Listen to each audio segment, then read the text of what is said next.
I eyeliner എഴുതി കഴിഞ്ഞാൽ വാലൊക്കെ നീട്ടി ഐലൈനർ എഴുതി എങ്ങനെ ഉണ്ടാവും നമുക്ക് നോക്കി നോക്കാം.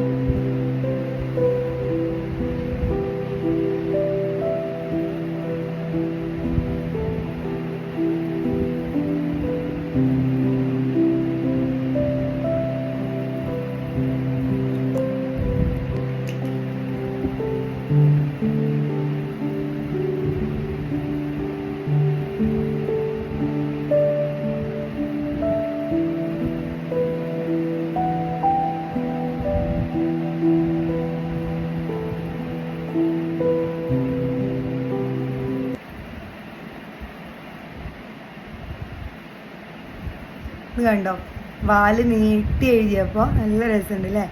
അപ്പോൾ നിങ്ങൾക്ക് ഇഷ്ടപ്പെട്ടെങ്കിൽ നിങ്ങൾ എന്ത് ചെയ്യുക, ലൈക്ക് ചെയ്യുക, കമൻറ്റ് ചെയ്യുക. ബൈ.